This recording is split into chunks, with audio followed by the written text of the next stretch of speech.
Welcome to Wallenberg Hall, and welcome to the visualization portal at UCLA. Hope everybody over there can hear me all right. Hooray! Okay, we can hear the audience. That's fabulous. Excellent. So this is Distributed Improv, or CyberSimps, the first show of its kind that I'm aware of. We're going to do some improv for you this evening, and I hope you will have as much fun as we do. Your programs have a list of everybody that made this possible. There's a whole lot of names, so I think I will not try to run them off for you. but reading the programs, because it's been fabulous, and I'm very excited to be here and to have everybody else here. So without further ado, I'd like to bring out the improvisers. Can I have the UCLA improvisers on stage, please? Hey!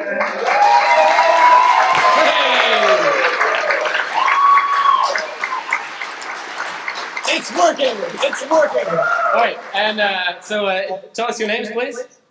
I'm Ryan Hickman. Sarah Neff. Danny Jacobs. And Matt Olson. Marvelous.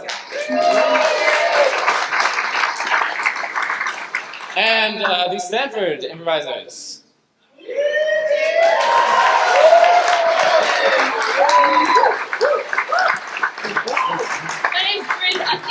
My name is Alyssa Silverman. Ryan Laponis. Jennifer Cho. I'm Daniel Walling. So, everything you're going to see, all of the scenes are going to be completely improvised. We have no idea what is going to be in them or any of that. So we will need some help from some of you at times. So I'm going to need you to be as warm as we are. So I'd like everybody in both audiences to please stand up. Rise from your seats. And I don't know if you're saying... Wow, okay.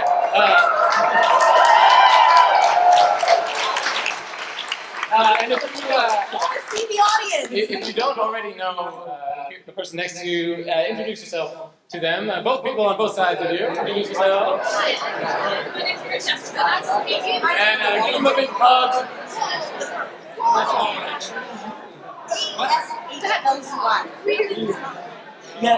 Good. And turn to the person either in the row in front of you or the row behind you, and tell them something that you did today. Well, Hi, Danny. Hi, sir. I went to, everyone out in the audience.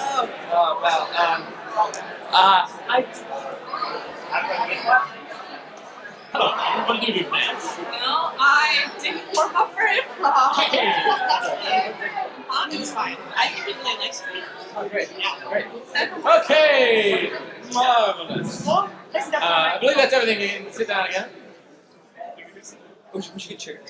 And the last thing we'll need is, at times we will ask for suggestions from the audience for things that we can use in our scenes. UCLA audience, can I have a suggestion for a kitchen utensil, please? Fork. Fork, great. So we'll probably need help from the UCLA improvisers to take the suggestions and reiterate them to us over here. And from someone at Stanford, can I have a suggestion for a sport?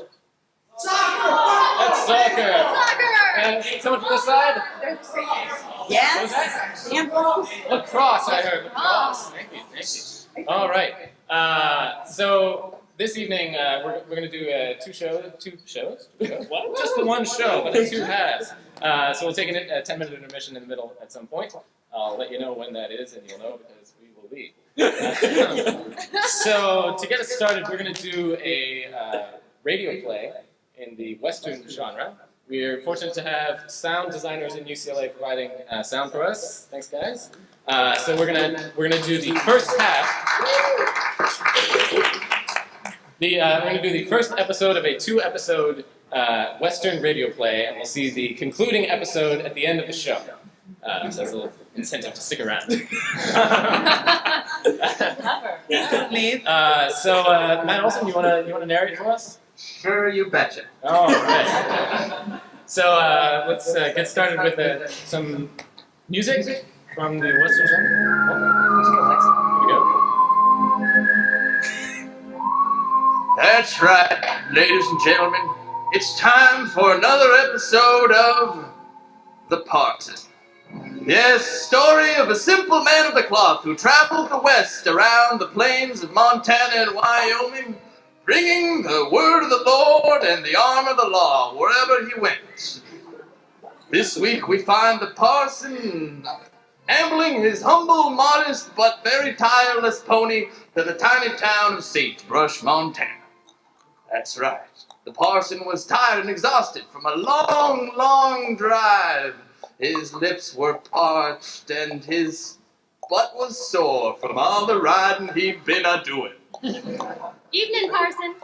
Evening, Parson. Evening, Parson. He was greeted by a cavalcade of ladies on the outskirts of town. Evening, ladies. Pleasure to make your acquaintance. You wouldn't by any chance know where a man could sleep for an evening? A respectable place, that is. This is not a God-fearing town, Parson. Oh, Pa, leave him alone. He's new. Well, what do you mean, sir? Haven't you heard? Sagebrush gave up the Lord hundreds of years ago. I've heard such tales. That is why I ride from heathen east to godless west, trying to spread the good word with the good book and a good rifle. Well, you ain't gonna do it here. God told our ancestors that if we believed in him, we'd find gold, but there is no gold in Montana, so we have given up the Lord. No gold, no God. No gold, you say? The parson had never encountered such stubborn heathens before. Of course, he immediately resolved to set up town. Seeing how nobody would offer him lodging, he set up his humble tent on the outskirts of town and began cooking up some chili as the sun set across the roofs of the town. Pa, are you going to try to drive this parson out of our town? I'm gonna try my darndest. I might even kill him. Pa, we're just going to drive him out. I mean, he's got a pony to take care of. I got a bad feeling about this guy. Easy there, Millie. Dear Lord, I thank you for this chili I'm about to eat. I thank you for the victuals that you have prepared in this sagebrush godless town, showing me by your mercy that even in the middle of a godless wilderness you will provide. Back in the center of town, the heathens had not been idle, gathering their horses up round outside the county court. Now come on, everybody, calm down. Calm down. I'm your mayor, and by golly, not by God, by golly. That's the truth. Hey, by golly! That's right, Mayor. By golly, we're gonna kick this guy and his word of the Lord out of our atheistic village. And so in an angry mob, all the people of Sagebrush marched out to town and gathered in a circle where old Parson was just getting ready to get some shut-eye, and there he saw the light of their torches and heard the clinking of their spurs, and he sat up with a jolt. What's that? What's that, Millie? You hear it too? Sounds like heathen gathering. Then two shots rang out and ricocheted next to his head. You hear that in there, Parson? Come on out of there! Is that you, Mayor?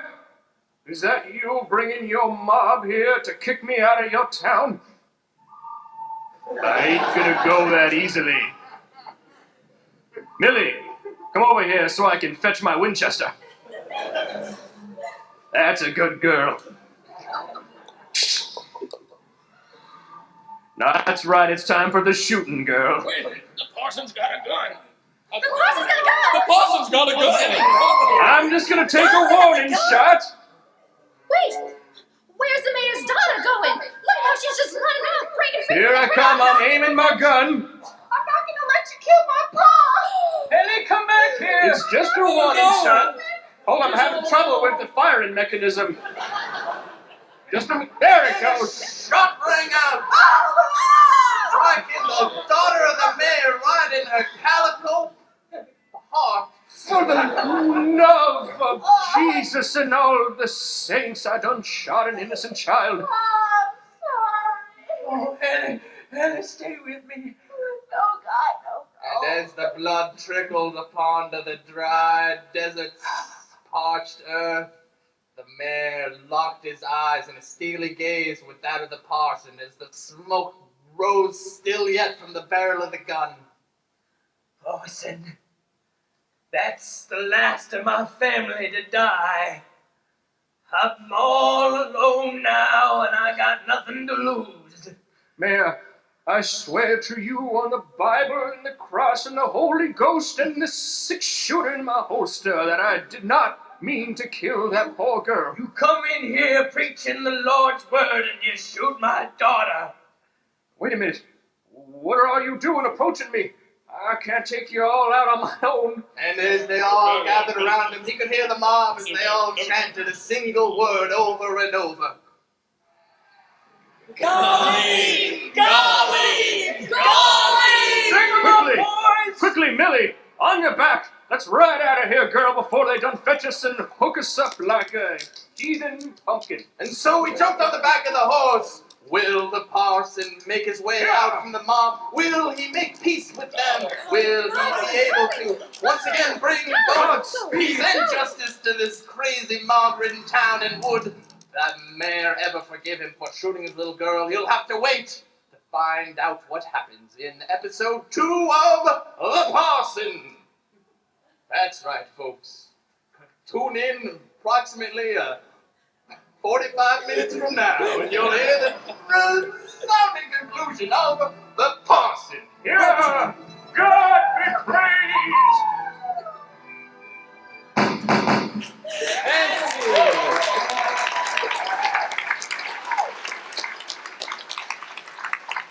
very good. Very good. Thank you.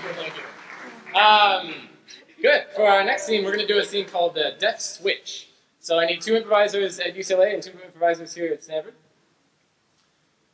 So this is a scene taken straight out of Johnstone's Theater Sports. We're going to see let's have the UCLA scene first. So Danny and Sarah are going to do a scene. Jen and Alyssa are going to watch the scene, but they're going to plug their ears so that they don't hear any of the dialogue. They just see what happens in the scene. After that scene is over, Jen and Alyssa will come on stage and they'll do a scene using the same physicality, but with different dialogue, different story. Clear?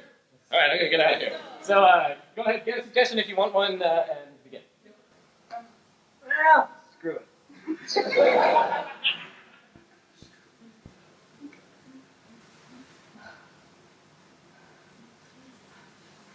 Drop it in the solution, Doctor. These mice currently have 1 heart apiece. Now, you know, if we drop it in the solution, they can combine into a super mouse. Doctor, if you think this is going to save your daughter's heart, then I'm willing to let you drop those mice in this bromide, but you know the PETA people won't be happy. Ah!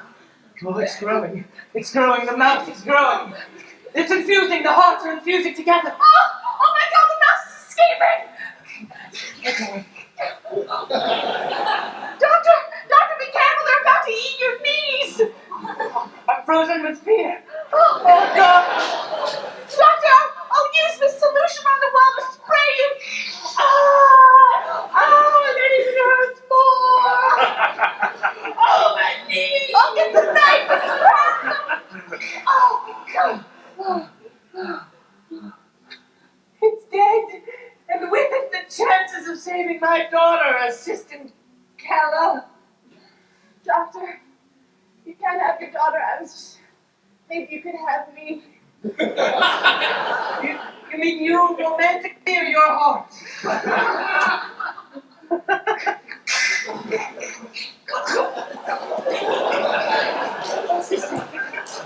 Assistant Calla. Thank you. And scene. And now we're going to see the scene with Stanford County.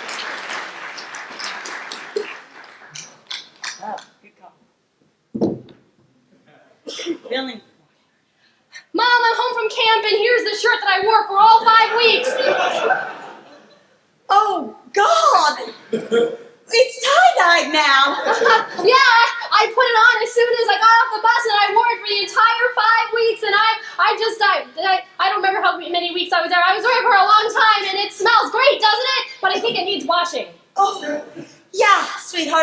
Mommy. Okay.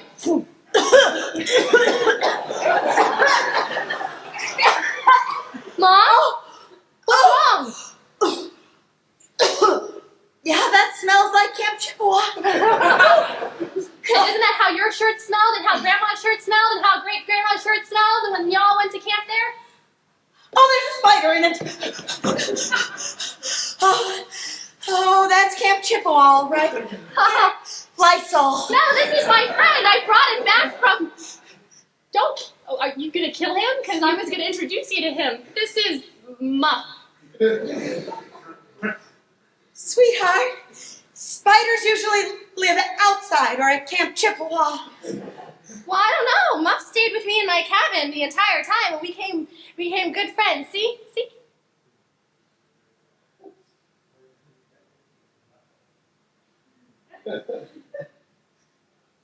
It's gonna bite you. No, it's not. No, it's not. It doesn't bite me. It only bites people that it doesn't like. Oh, Muff! Muff! Muff!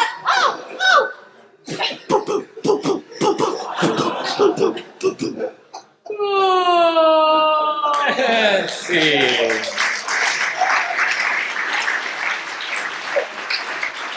Thank you. Okay. For our next scene, we're going to do a little voice scene. So I need one player up on each side for a little voice scene. Very good. Let's see. Let's have... Do either of you want to be a little voice? Do you have a preference? I'll be a little voice. All right. So this scene takes place at Stanford. This is physical reality, and Brian up there, he's not up there for you in UCLA, man, he's somewhere. The guy on stage at UCLA is not in the scene environment. He's the voice of something else in the environment. All right?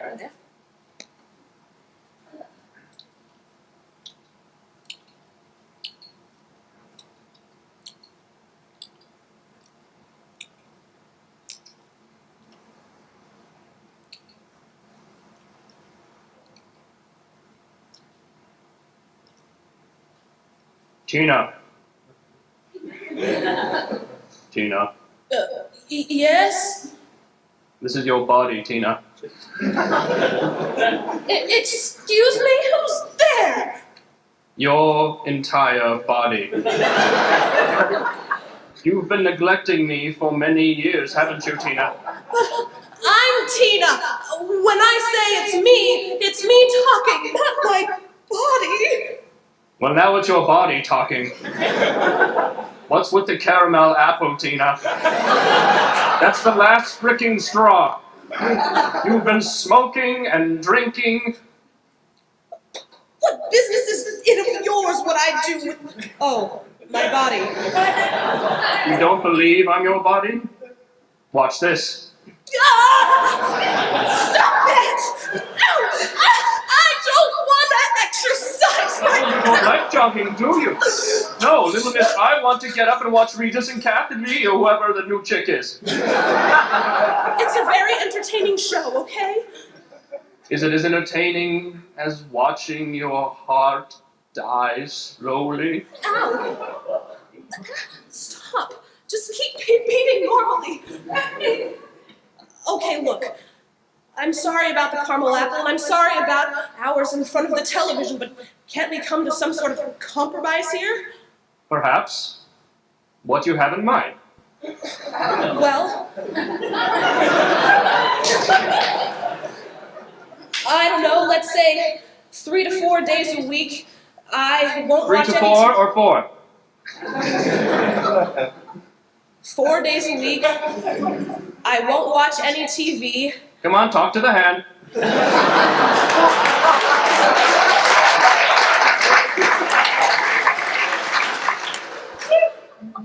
And instead of watching TV, I'll go for a walk. You'll go for, excuse me? A Cinnabon? No. I'll go for a walk or some other sort of exercise. Very well, I suppose I can manage that. Okay. And in exchange, well, you'll start to look a little more svelte, won't you, body? I can probably do a few things around the middle. I didn't like salsa. Oh. You never knew you had that in you, did you? No, I didn't.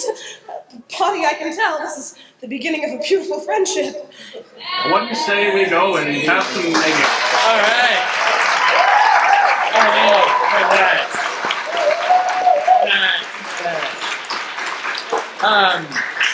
I'd like everybody back on stage. We're going to do another radio play. So this is going to be a let's see.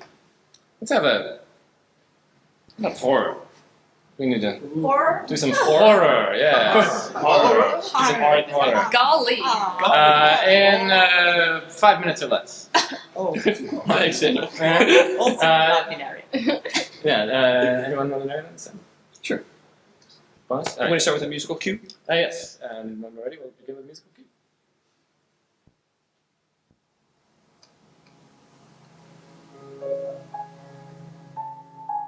Welcome to another hour, or just under 5 minutes, of the spots. When last we left the couple, Marjorie and Joseph,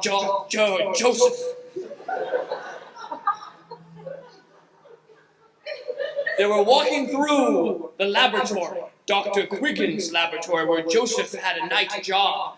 He had been neglecting his job duties to hang out with his new girlfriend, and they were getting dangerously close to one of the vials. Joseph, it was so romantic of you to take me here. Wow, I mean, the lighting's all dim and it smells nice. Well, but it's my workplace, Marjorie, and I wanted you to see it. And Dr. Quiggins had quite a lot of research happening here. It's very interesting. Of course, I don't really have anything to do with it. All I do is clean up. Ever since we met in PCAM, I just knew that you were the person who's going to go to medical school for the both of us. Wow. Mighty kind of you to say that, Marjorie. What was that? A scream came from outside of the lab. I wasn't sure exactly what it was, so they both tiptoed slowly over to the door and creaked it open. I don't know, come on. It sounds like it came from the back door. I'm scared. Me I mean, too. I know you're big and strong on the inside, but please, what's that sound? And who's Dr. Quiggins? I'll open up the door and we'll see what we can see. I am Dr. Quiggins. Oh, it's only you. Oh, Dr. Quiggins, you startled us. You startled me. Why is your face decomposing? That's not the only thing that's decomposing, my dear. My hands! That's right. At that moment, he ripped off his entire lab coat and there were spots all over him. Soon this will happen to you. Dr. Quiggins, this is the enamel-virus you've been working on, isn't it? Why have you let it out? I thought you said it was only going to work on rats and other house pests. I had to try it on myself. I was to know its true impact. Joseph, it's creeping up my arms and almost to my shoulders. Dr. Quiggins, you're mad. You're crazy. Why have you infected It will us? be all over you as well. His hands had moved over both of their faces and the spots began to creep down towards the neck and over the shoulders. They embraced each other. Joseph, Marjorie. I want you to know you're the best chemist I ever met. Romantic and charming, but you will now have a fate of being my true lab experiment. Don't mind if I wrap you in duct tape and move you under this heat lamp with the next face. Joseph, I wanted you to know I stole this bromine from our chemistry experiment. Maybe it'll help. You have bromine. You dropped a drop of it on one of my spots and it exploded and now it's gone and my skin is back. Oh, and it's without blemishes. That's amazing. Quick, pour it on yourself also. Oh yeah, the neck. Oh. Joseph is being cured. Wait, I'm gonna throw it on the professor. Wait, I heard that. I was in the next room, but I what? Quick, get him. Precious, my precious enamel spots exploding all over my body. Yes, and now, Dr. Quiggins, you're back to your old self. Lying on the floor. Mediocre looking. Professor, that should teach you a lesson for trying to use poor students as your lab experiments. I suppose I learned my lesson. Indeed, he did learn his lesson. And all three had been cured of the deadly spots and left that evening for a quiet night on the town. Meanwhile, the janitor was cleaning up. But we won't know what ensues because this is only a 5-minute scene. Come back next week, where we find out if the janitor gets infected by the spots and infects the rest of the nation or just cleans up the bromide. Do you have unwanted spots, blemishes? Use Pimply Gone now with bromine. If I had that, I wouldn't need to have exploding enamel all over my body. Thanks, Pimply Spots. Pimply Smarts, brought to you by Johnson & Johnson. Let's see.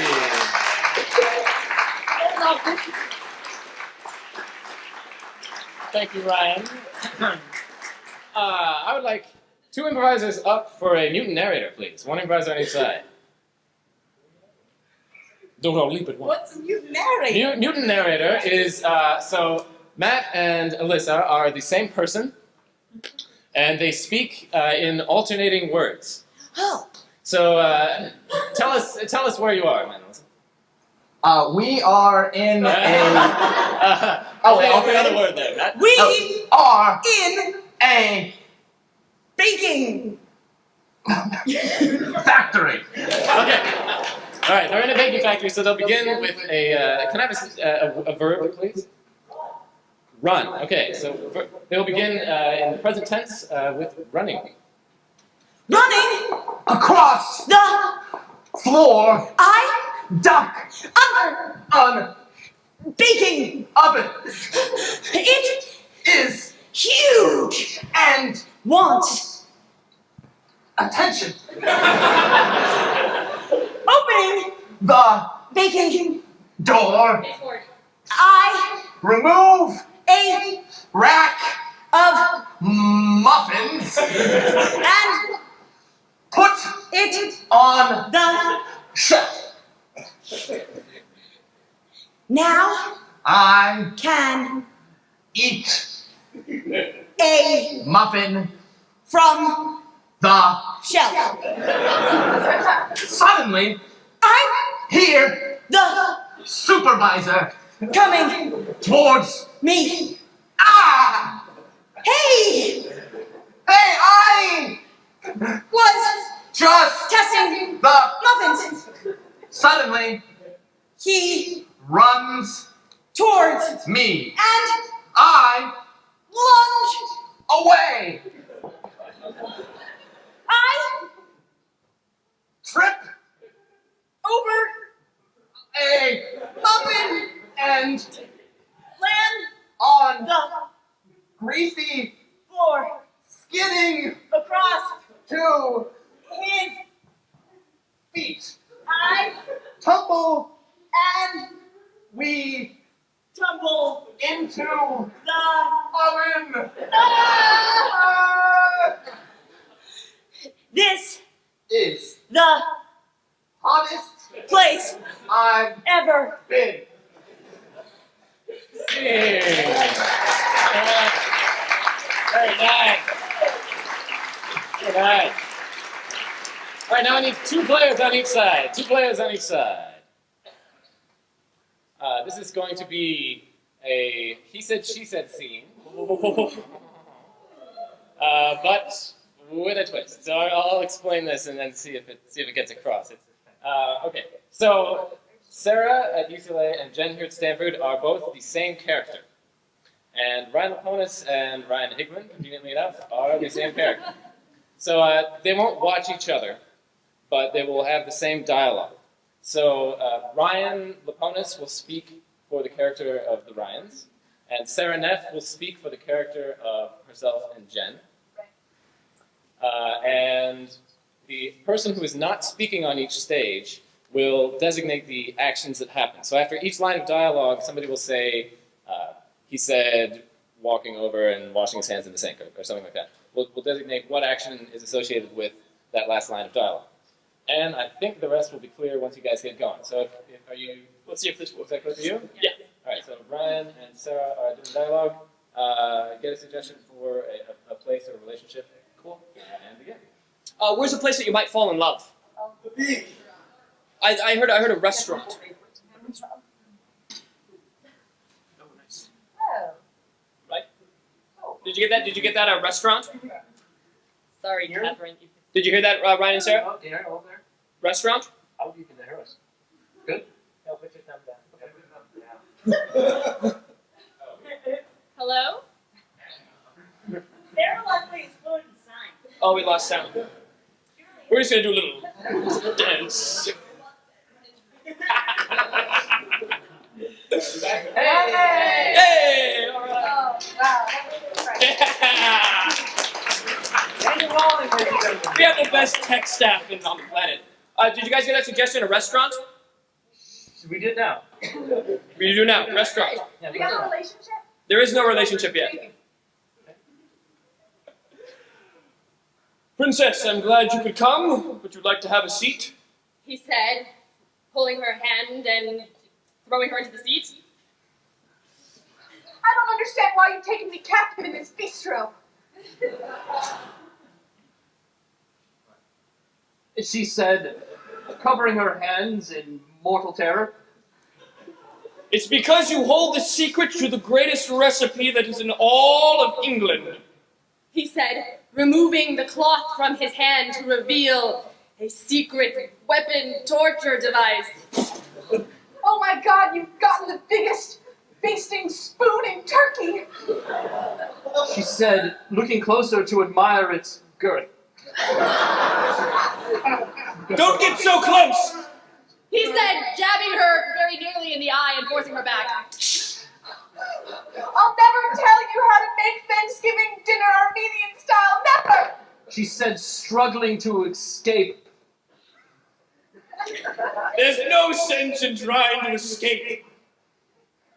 He said, laughing hysterically and gesturing about with his spoon.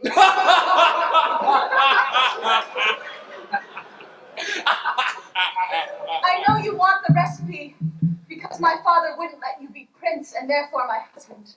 She said, standing up and crossing over to grab a knife from the other side of the room. You're so right, that's my fatal weakness. He said, falling to the ground and pounding it with a spoon like a child. You've had a crush on me since we were 4, and I've never loved you, and I'm sorry, but Thanksgiving dinner can only be for my family. Go back to Romania. She said, taking her knife and placing it gently on his head in a non-threatening manner.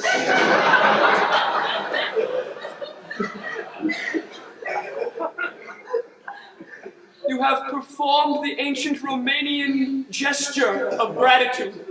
I will leave you and your recipe alone.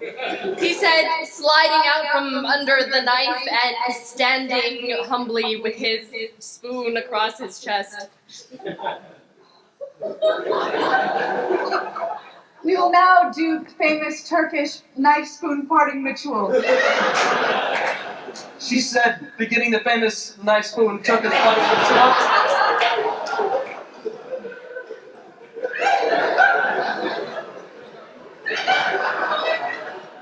I bid you adieu! He said, deftly throwing the spoon in the air and that's all.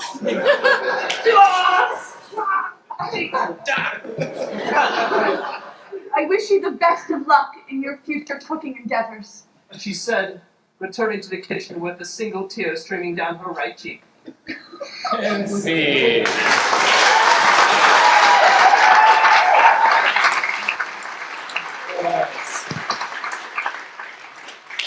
Okay, like all the improvisers back up for one more radio play this half. Yay. This one will be in the jungle. And it will be 5 minutes ago.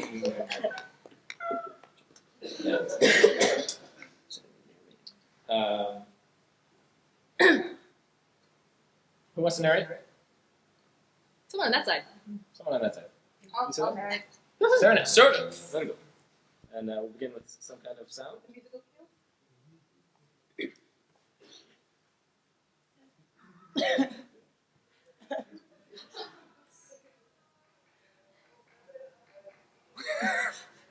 This week on Amazon Queen, Shoshina decides to prove that she deserves to be priestess of her tribe. But will the evil Nebuchadnezzar prevent her from reaching the pinnacle of her glory? Find out today on Amazon Queen. Our story opens on the Serengeti, in the jungle portion of that desert. Wherein Shoshina is about to perform the ancient boar slaughtering ritual. Will she make it? Let's find out. Shoshina will never perform the ritual correctly. She cannot manage. She has not had enough practice. She is from the Amazon, not from the Serengeti here. She can never learn our ways. What was she? These expatriate priestesses think they know everything. Wait, here she comes, riding her boa. I've never seen a boa of that size and scale, yet speed. She brought it with her from the Amazon, I hear. Wherever I go, I bring the jungle with me. Down, boa. Shoshina was known for her snake-charming powers in the Amazon, and she intended to bring those powers to Africa. I am at your bidding, Shoshina. She's brought that small, annoying, high-pitched pygmy with her everywhere she goes. Ah, that gets on my nerves. I understand your language. Small and annoying or offensive, please stop. Yeah. I will perform the ritual, though you all doubt me. She can't show no magic. She can't do it. At that moment, Nebuchadnezzar entered to show her who is boss. Greetings, Shoshina. I am Nebuchadnezzar. We have met before in your dreams, have we not? Hey, stop sitting so close to Shoshina. You pygmy, on the floor, paralyzed! You see how your pygmy writhes and she can speak no more in her whiny voice. I have great powers, too. Perhaps not of the snake, but of controlling pygmies and other small things. It is the god of the Serengeti. Who is the true power? Yes, he will prevent you from doing your ritual. Surely. I do know you of my dreams, and I know your crucial weakness. My song. Is it possible? Only a song and At that moment, the ritual boar writhed in pain and hated it. Out of the desert, the sand, there are huge trees of unknown names springing out. Clock and undergrowth, all is possible, Stisley. I shall use my magic to shrink her small tongue. There. Now her tongue is shrunk and she will not be able to sing. Shoshina, I can't control my body. He's making me grab this rock. I don't want to, but he's making me. Shoshina, he's making me Look, the small pygmy. He's taking the rock and throwing it at Shoshina. Look at the rock as it arcs through the sky and... Where will it land? Find out next week where the rock will land on Amazon Queen. This story brought to you by Snake Facial Lotion. Does your face feel scaly? Does it shed every morning when you wake up and go to the bathroom? Dad, I feel like I'm molting. Sure, we all do. You need snake oil facial lotion. Here, just take a drop, Judy. Wow, Dad, my face feels pure and new. It's the new sun over Africa. That's right. If That's only used everybody with could Gimply Gimplegon. Okay. Side effects may include rashes, irritation, and an uncontrollable urge to eat mammals whole. Brought to you by Johnson & Johnson. And see. Alright, we're going to take a 10-minute intermission now. So come back in 10 minutes and we'll have some more scenes, some audience participation, and the conclusion of the Western radio play. So see you in 10 minutes.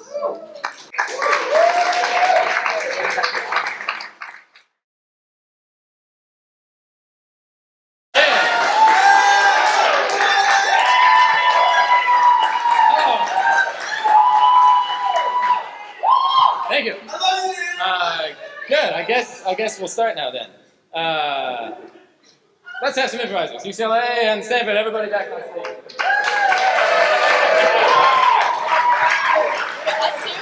Yeah, you too. Okay. Yes, keep jogging and pushing me around. Let's see. Excellent. We're gonna do some more scenes. Let me think what we're gonna do. We're gonna do a. I need 2 players on each side. 2 players on each side. So this. Fine. Sure. Yeah. Good. I'll play. You take that. We're gonna do a confusing scene. So this is similar to Jen. Are you up? Okay. Yeah. So again, Ryan and I are the same character, and Danny and Jen are the same person. So to begin with, Ryan will speak for us, and Jen will speak for Jen and Danny. And so we won't have the he said, she said lines that we had before. We'll just be doing our scenes. So we won't, improvisers, we're not watching the screens for this one. We're just playing out to the audience and going with the lines and having slightly different physicalities in each room, see what that leads us into. And when she sees fit, Bryn will call switch, at which time we'll switch which improviser is speaking for each character. I'm speaking for... So initially, Ryan will be speaking for Ryan and my character. And when Bryn says switch, I'll start speaking for that character, and Danny will start... No. Yeah, Danny will start speaking for Jen. Okay. Got it? Any suggestions? Clear? Where are we? I heard fishing. I heard fishing. So we're fishing. Fishing, okay. Hey there, Mac. Now hold the boat steady. I'm coming in. All right, just slow it down there. You know, the girly posses don't bite this early in the morning. You gotta slow it down. Thanks, Mac. You know, Sissy, I think it's about time that you're ready for a fishing trip here with your grandpa. I've got the boat stocked here. I've got your beer and... Switch. Well, thanks for taking me out, Grandpa. Even though I'm only adopted. Well, to be honest, I wanted somebody to share this boat with me. I come out here fishing every morning. It's just so beautiful, and I wanted you to see it. So I just throw this out like that? That's it. That bait there is attached to a rod that you'll find by your right arm. So after you throw it, you'll want to pick up the rod and see if you get anything. I threw a sausage. Maybe I'll teach you casting on our next trip, but for now, we'll just throw it in the water. I'm sorry I'm adopted, Grandpa. Now, Madeline, you know that doesn't bother me. Come on now, let's see if we can catch us a fish. Switch. What I've got here is a red jelly bean jumping frog. This is one of the best things for catching girly posses here in Wisconsin. Now, the trick to putting a red jelly bean jumping frog on your hook is that you've got to hold both its legs and go straight through the gill. Think you can handle that? Yeah, I guess so, Grandpa. Go ahead and... That's my girl, Sissy. Go ahead and... Oh, you want me to do it? I want you to do it. That's why I handed it to you. Okay. That's right. Now take the large 3-inch hook. Hold the 2 legs together. That's right. I can't do it, Grandpa. It's a living creature, just like you and me. And who knows, maybe it's adopted too. Oh, Sissy, I've never thought of it like that before. I wouldn't want someone to put a hook through me. Oh, sit down, girl. I think Now, we're rocking the boat. of course you wouldn't want anybody to put a hook through you. Nobody's gonna put a hook through you, darling. Nobody's gonna put a hook through you either, you nice little frog. Grandpa, what are you doing with that hook? Why are you gripping it so strongly? I can see your knuckles white as flame. Suddenly occurred to me all of the death I've caused to potential orphans in the world with this hook. Grandpa, that's your wrist.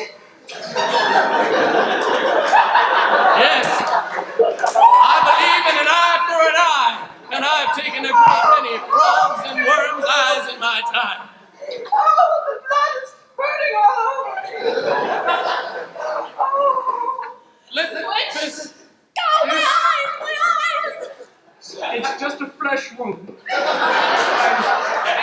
scene.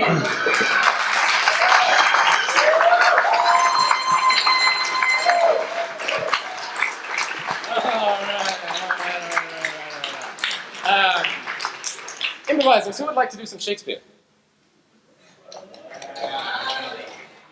I have 2 takers from Stanford, and 8 takers over there. Oh, yeah, that's 2 people. Great. So this is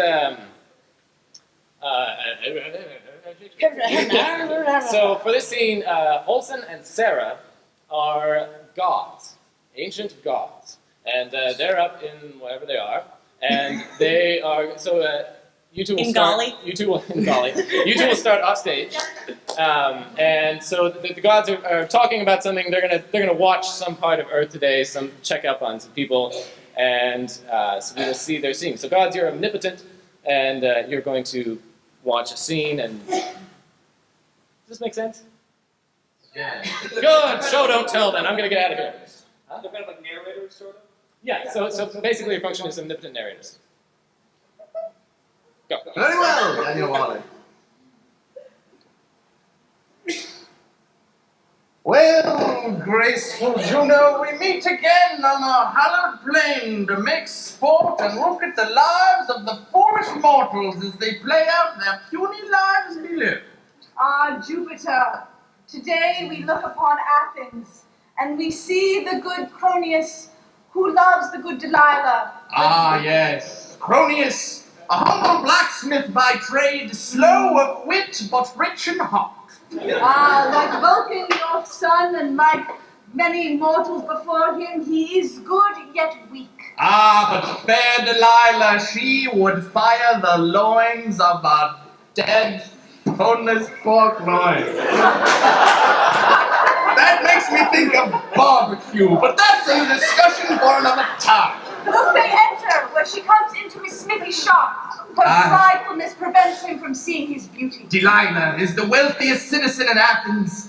She thinks this lowly tinker below her station, but they are meant to be, Juno, my lord. Yea, tink, tink goes this solid vessel, and yet tink, tink goes my heart for lack of love. I shall tink it again, and no spark shall render it go afire. I will be cool and soft as winter snow.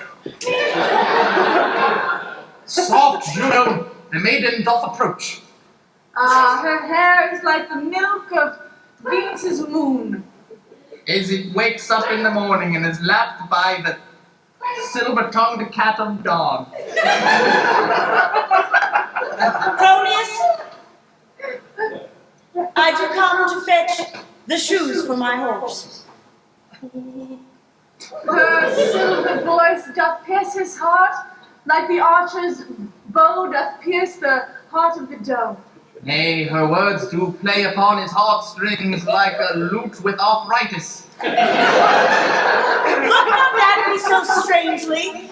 It is not so strange for such rich a woman to do mine own bidding. Do give me my horse's shoes. Jupiter, we must make sport with their misery. Let us make use of our magic and employ it in a witty and devilish manner. I shall have the flames crawl up her gown, and thus he must douse them out with that water jug. Let it be so. I shall throw a thunderbolt, and it shall spark her dress into a great conflagration. And I oh! Good God! I do burn like the loins of something that is not dead. And I do douse thy very comely leg as though it were asunder with flaming yet. I don't run thee a second eye. My dress is but gone. Ah, that's right, Jupiter, your inkling for nudity. This is truly the sport of God. Oh, and But yet wait. I should look away in my own lack of ability. I shall let rain clouds cover her beauty with drops of dew. And indeed, her dew-like form shall be covered by a dress of unimaginable magical quality, and he shall turn and marvel. Oh, yea, there is some spirit about that does envelop your very presence, thy visage and thy cores, now aloof in some sort of cloudy mass. Ah, Jupiter, I pity them. Let us send in the good Prince Malvolio to tell him that he is actually the son of a wealthy king of yonder land. Thou dost speak it, and I shall make it. Look here, come this good messenger. Hey, the Prince Malvolio. I do come. I'm here now. I move He comes, but Lordy, I aside, shall make it hail.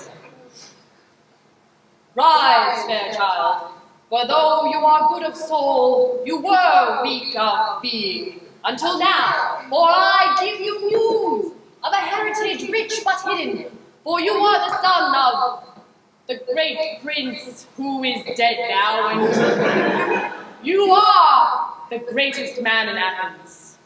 Yea, yet a humble blacksmith, should you have such a title? I know not what I would do with it. Do what I would do. And we can take it in town. And yea, through our magical arts we shall transform his appearance in turn as well, shall we not? I shall bestow upon him the flowers of good looks. And indeed, though it seems slightly effeminate, a garland does grow about his brow, and his rough, soot-covered clothes are transformed with new grass-like princely robes. And Cupid shall pierce her heart with the first pangs of love. Indeed, it doth make a tinkling sound.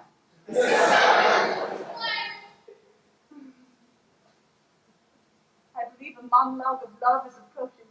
A monologue that consists of one sound. And see. Great, fabulous. Now we would like to involve our audience. So I need, I'm actually not going to ask for a volunteer from Stanford, I'm going to choose my mom.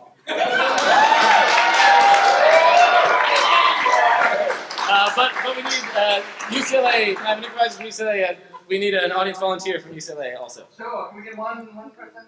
Yeah, one. Yeah. Perhaps somebody. You're right here, her mom.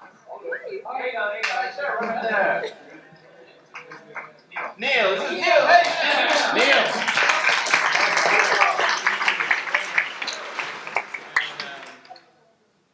Great. So we're going to do a word at a time audience expertise. So I need one improviser. I'm going to go up here. I need one of the improvisers there. I need an improviser on either side of the audience member at UCLA. And Bryn's going to host.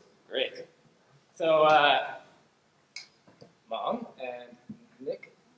Neil. Sorry, Neil. Sorry. Mom and Neil. All 6 of us sitting here are the same person. We are an expert on Car-ology. We are. I heard Car-ology. We are experts on Car-ology. So we speak. We speak one word at a time. So let's practice that. So I say a word, then Mom says a word, then Alyssa says a word, then Ryan, then Neil, then Danny, then me again.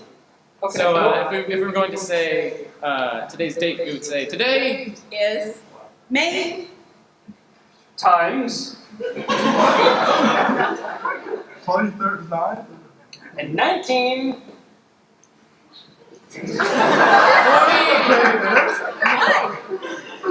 Cam, can we have a little bit more volume on stage? Okay. Let's try another easy question.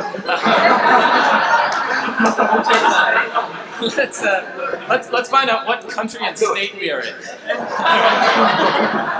So we are in California, United States. Okay.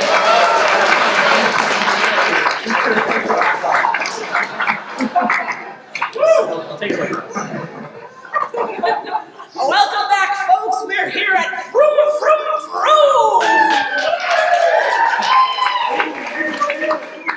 Boy, oh boy, have we got an exciting show for you today. Without further ado, I'd like to introduce our fantastic guests on Vroom Vroom Vroom. we've got Dr. Jack Fantoni. He's an expert on cars. He's a car-ologist. Dr. Jack Fantoni, why don't you tell us a little bit about yourself? Where are you from? I am from South Alabama.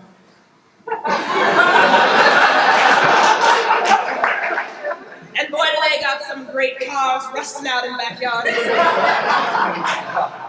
So why don't you tell me, how did you first get involved in car-ology?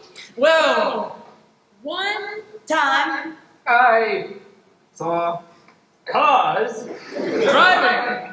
along the freeway. here In Alabama. when I Decided that I Needed. to study. them. Room, yes. Now, Dr. Fantoni, I've heard stories, I've heard tales, I've heard fables that you have a favorite car. What's your favorite car's name? Oh! My favorite Car. is Corky. Corky. was red. And was Beautiful. Now, you've written some truly touching things. That's okay for a carologist to write something touching, isn't it now?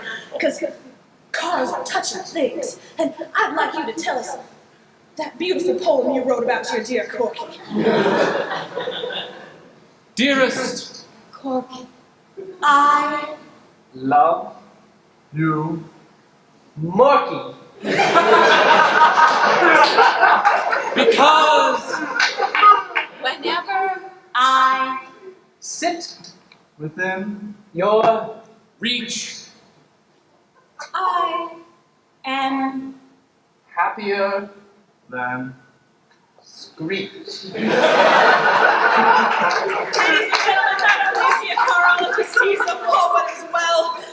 Now, I understand that we have some questions from the audience regarding cars. Yes, back there in the corner, ma'am. You might want to come up so we can hear you. Hi. I was digging in my backyard the other day and I found this car part and I don't know what it is and I thought a carologist might be able to tell me. So maybe could you tell me what it is and how I can turn it into a car? Yes. This is Hey. new Clopo. It. used to Carburate. the Gasoline. It. could become Qualified. as A Car. treasure in. Many. years. You better hold on to this treasure, babes. Are there any more questions from the audience before we wrap it up? Anything at all? Yes. Yes, I brought my actual car into the studio. Come on. I was hoping that you could put your hands on it and use your magical qualities to make it start again. It hasn't started since my wife died. I. Hope that It. will Start. Me too. Come. back. Car. Come. back Car. I see some shaking. I see some rattling. I hear an engine. What's that sound, folks? Ladies and gentlemen, this is the fantastic Jack Fantoni.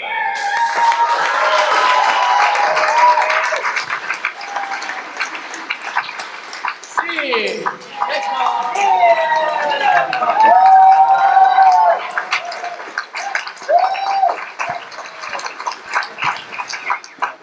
All right. Let's see. What should we have next?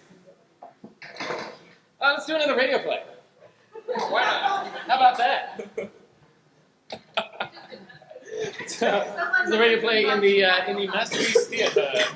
Masterpiece Theater. Masterpiece Theater. And it will be narrated by... She has a disease. So somebody here. What do you want to narrate? Brent. You're going to narrate? Yes. Okay, Brent is narrating. Masterpiece Theater. Masterpiece Theater.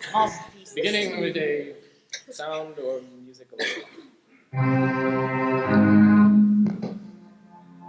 Welcome back to another week's episode of Tales from the Heart. Last week, we left our poor detective alone in the dark, confused, hearing only the sound of his heart. He was stuck in the midst of a dark mansion, being chased by his rival. That's right, Detective Samson was trying to hunt down Mistress Magdalena. Mistress Magdalena had been holed up in the mansion for weeks, and Detective Samson had finally gone in to try to find her and stop her evil plan. But lost, alone in the dark, with only the sounds of his heart. He was lost, confused. What was he ever to do? You can't catch me! Now that I've heard that, that's a whole step easier.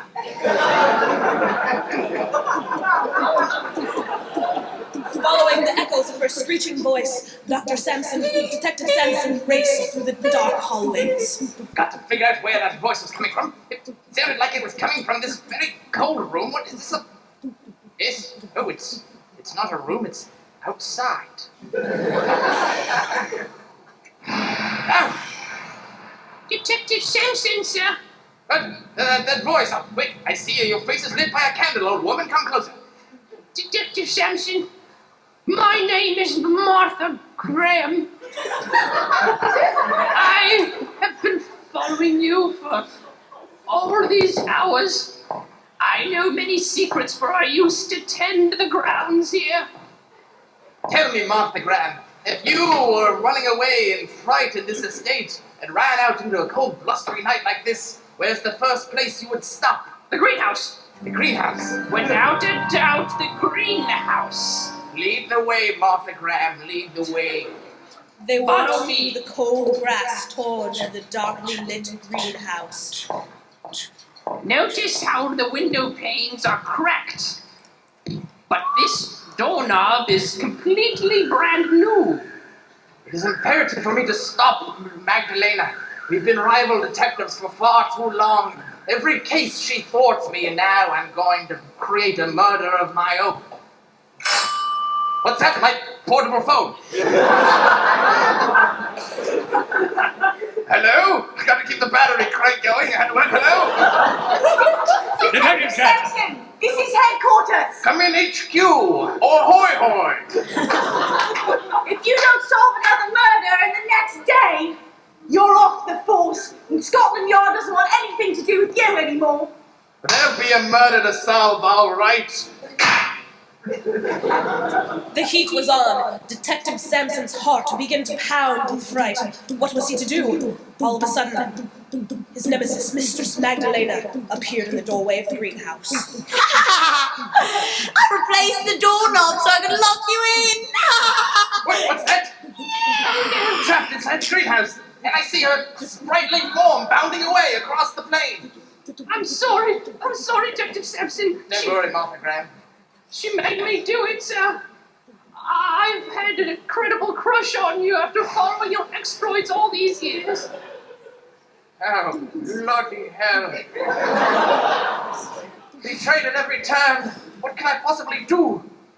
I see I could try to... I'm in a greenhouse. How can I possibly escape? I tried pounding on the door. That doesn't work. What other means do I have at my disposal? Look around. You're a detective. That's right. Well, let's see. We've got several potted plants, a shovel, and Then he noticed, in the corner, a garden hoe. garden hoe. That's right. Come on, trusty hoe. All right, I'll furrow my way underneath. Then everybody knows greenhouses don't have foundations. I'll just make a furrow and crawl underneath the wall. But Detective Samson, the windows, they may not hold up without the floor. The greenhouse began to crack, to crumble. Detective Sampson's heart pounded. Would the greenhouse crumble around him? Would his heart all of a sudden give out? What would happen? Would Mistress Magdalena solve a crime before him? Tune in next week to see if Detective Sampson's heart still beats. Join us same time, same place, for Tales from the Heart. Let's see. Very nice, very nice. Okay, I need 2 improvisers up on each side. All right, great. So this is once again revisiting the multiple improvisers playing single characters. So Matt and Ryan, you're the same character, and Sarah and Bryn, you're the same character. But this time your characters speak word at a time. All right? So Matt and I are speaking word at a time. So Matt and Ryan speak word at a time, and Sarah and Bryn speak word at a time. This is dialogue. You speak, yes, you're all speaking dialogue, and you're all in We're all in the same scene. Yeah, you're on the same scene. And can I have a suggestion for a strong relationship between 2 people? Mother and son. Mother and son. Mother and son. Mother and son. And if you want anything else, you get it.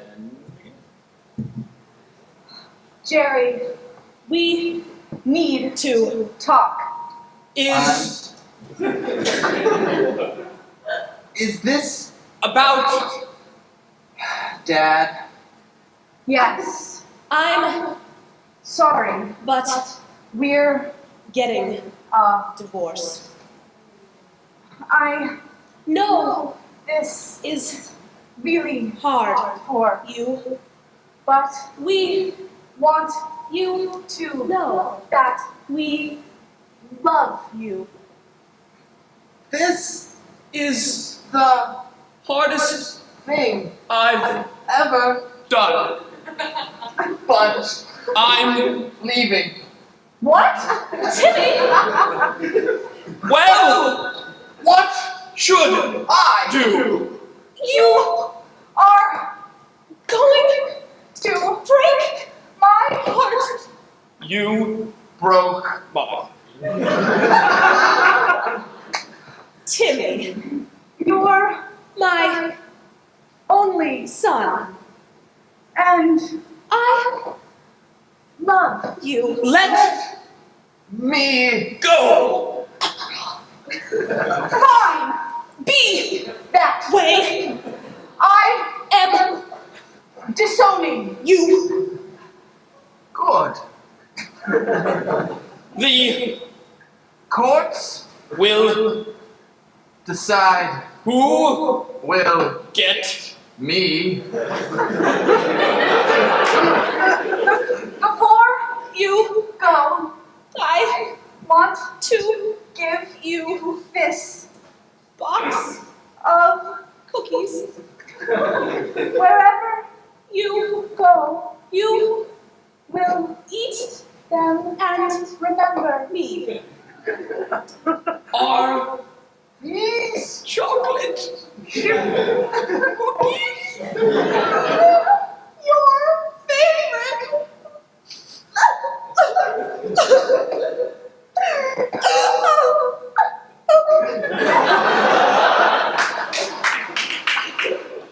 I'm overwhelmed. the Taste of these cookies reminds me me of love. I Think you should stay. we Will have cookies together.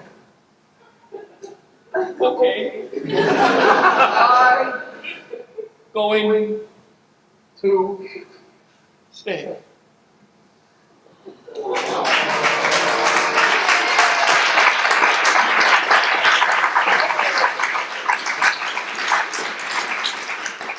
Very nice. Okay, and for our next scene, we're going to do a slow motion commentary scene. So, let's see, we'll have the commentators on this side. I want to commentate. Can I have somebody commentate with me? So let's come on up. Can I have a suggestion for an everyday activity? Something you do every day. I heard putting laundry in the washer and dryer, so doing laundry. So this is the World Laundry Championship. We are the commentators, and Danny and Ryan are the competitors, and you'll see.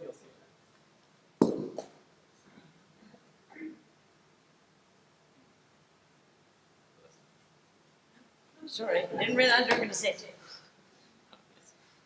Well, welcome back, everybody. This is the Laundry Loading Championship of the World. We have with us two fine contestants here today. For the first time, men are competing in the laundry loading competition. Golf for women and laundry for men. We're making it somewhere, ladies, aren't we? It's a new millennium and a time for new events. So here we have them. We have over on our left in the blue shirt, the last year's winner. It was, in fact, the first man to enter the competition back in the days when it was all women. And he's begun. He's removing clothes. And dirty and in need of a wash. So he's off to the staple start of his, beginning from the bottom up. And to our right, we have the American. He used to actually be a sumo wrestler. That is a big shirt to launder, isn't it? It sure is, Sandra. Well, it looks like the American is way behind. Yes, our favorite champion from last year has already removed his socks and his pants, and he's getting out the laundry detergent. He's going for his Tide. Tide makes everything clean. Oh, he's splashing laundry detergent in the eyes of his competitor. Oh, this really is a man's sport, isn't it? Complete with violence. There really are no rules for this. Back in 1984, Mary McMarlin once threw the actual cup of the Tide at her opponent and was disqualified. She certainly did, and there's detergent and fabric softener all over the eyes of these competitors. And he's making a dive. He's going to remove the shirt of the American from the machine. He has removed the shirt. And what's this? What's this? The American is removing the money from the other machine, and now he's putting his own laundry into it. You know, what's interesting is, in a previous interview with the Russian who's on our left, he actually said that he was thinking that the American would resort to such things. I say, that's the first time I've seen a sumo wrestler strangled by his own shirt. And it looks like he's running out of air, and he's on the floor. The man is down. There's not a lot of laundry happening, but there is a lot of competition, and the referee has come in. We're too far from the rules of the event. He's calling that was illegal choking. The hand signal is illegal choking with an opponent's shirt. That's a hand signal I haven't seen before used in this game. And they're both beating. They're doing the referee's laundry. They're doing the referee's laundry. It is a regular washing extravaganza. It appears as if they're beginning to work together to get the laundry is done. all over the floor, and the writhing around has made bubbles form. The clothes are being washed as they are worn and put on each other's faces.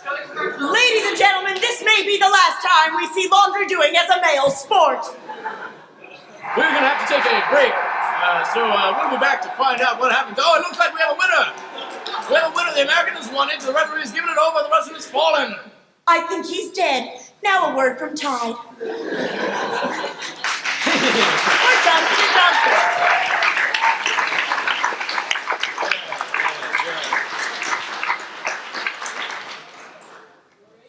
You know, I think we are just about out of time.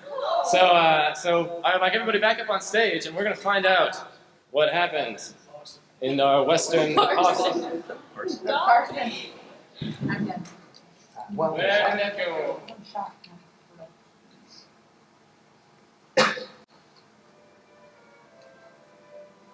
Welcome back to the Parson. The story of one man who rode across the plains of the West with the Winchester in one hand and the good book in the other. When we last left the Parson, he had run across the tiny godless town of Sagebrush, where inadvertently he fired a bullet into the daughter of the man.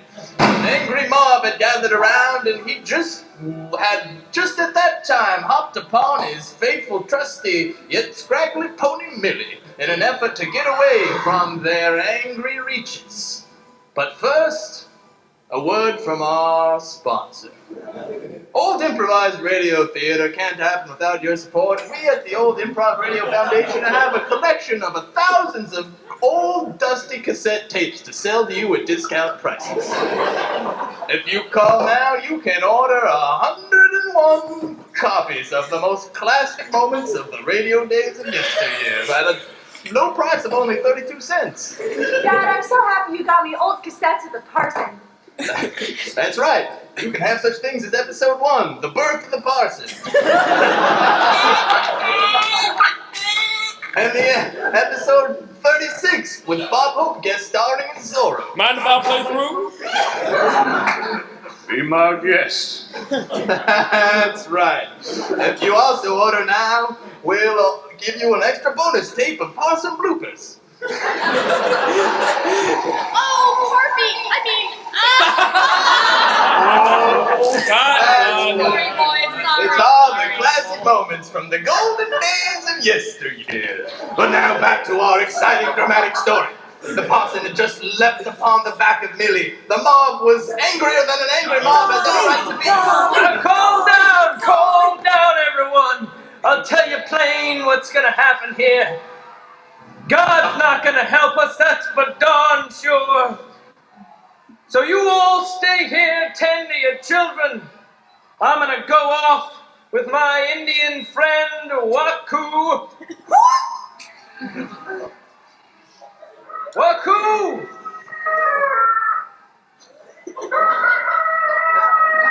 What?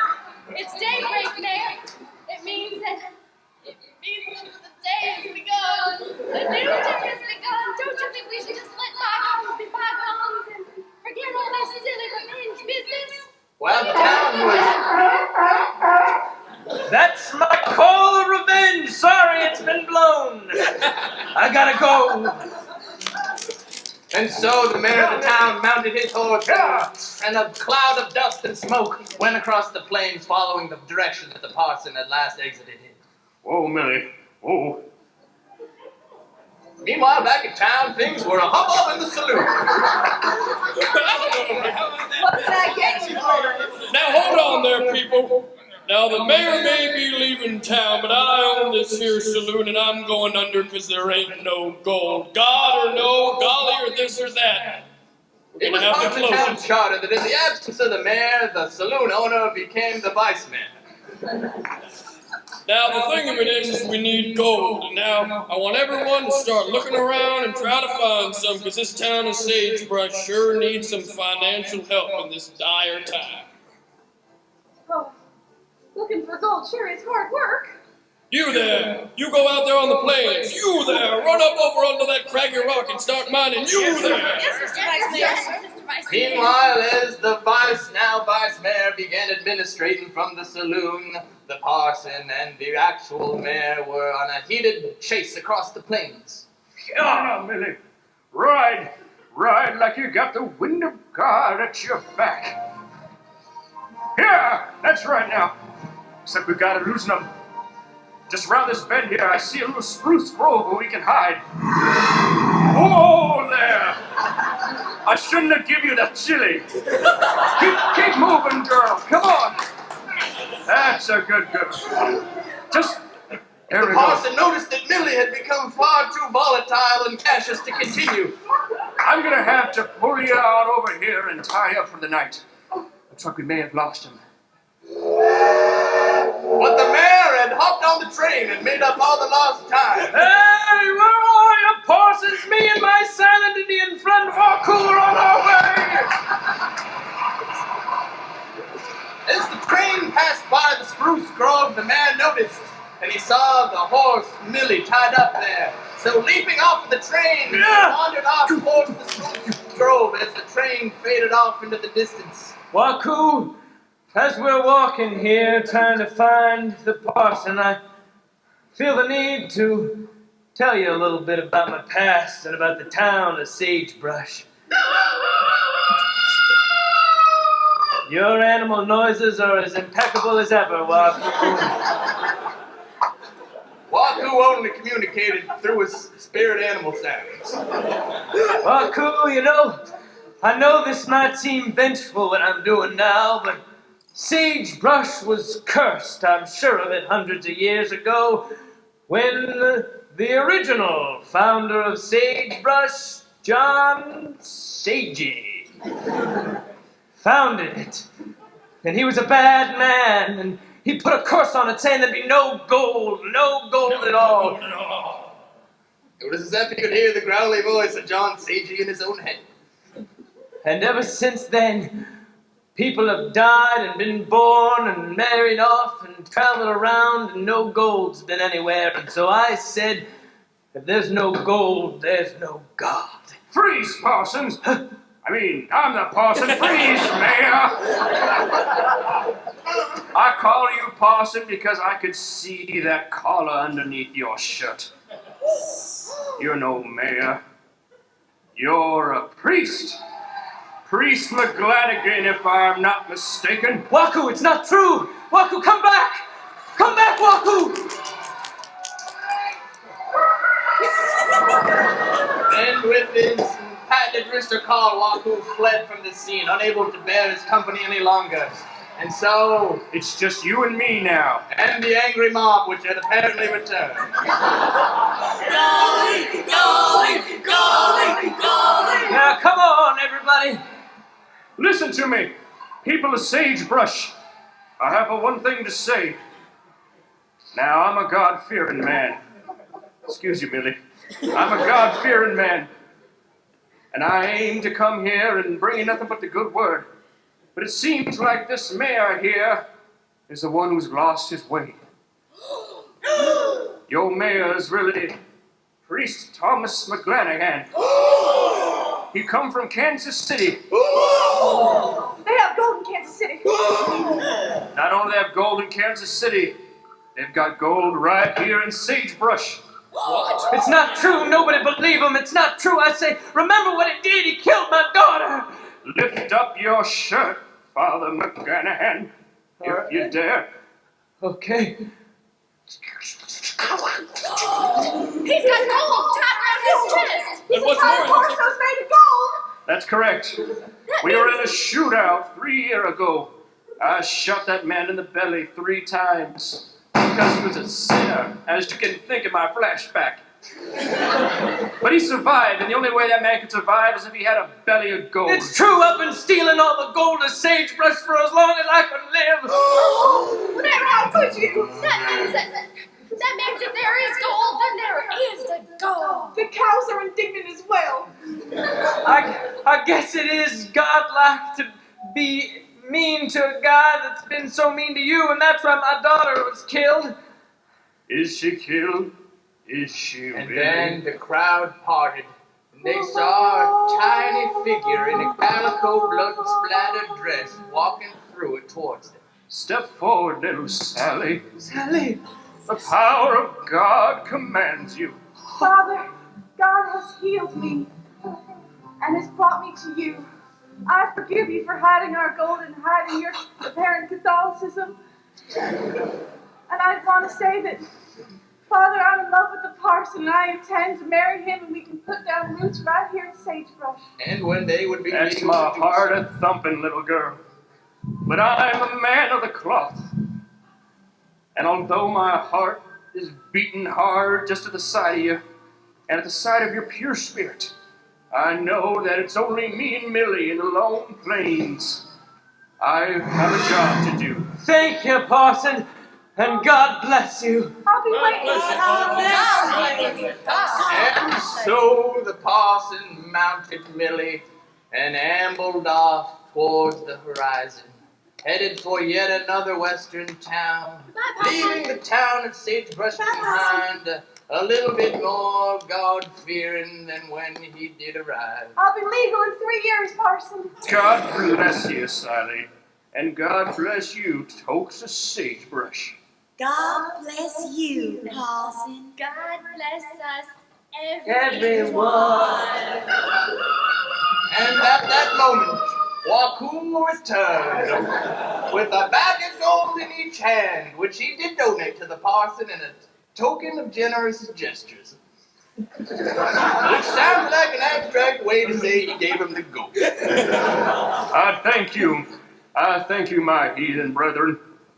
And I know that your spirit animal may be a crow, but perhaps if you don't want to serve this two-faced mare, you'll ride with me and be my compadre.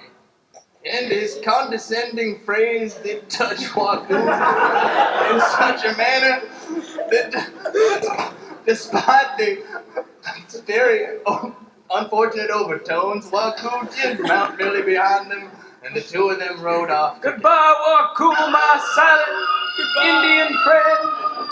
Manifest destiny has nothing on us. That's right.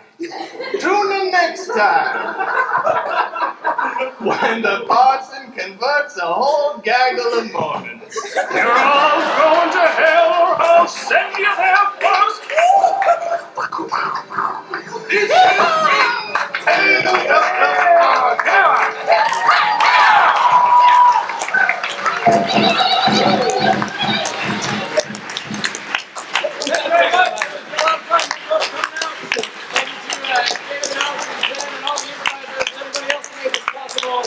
We had a lot of fun, and we hope we have to. Good night.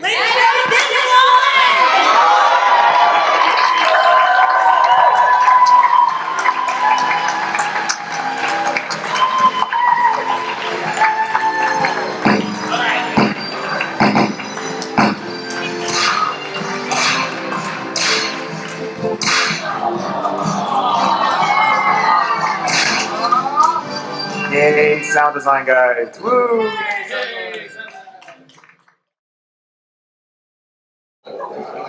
Oh, hi, Patricia.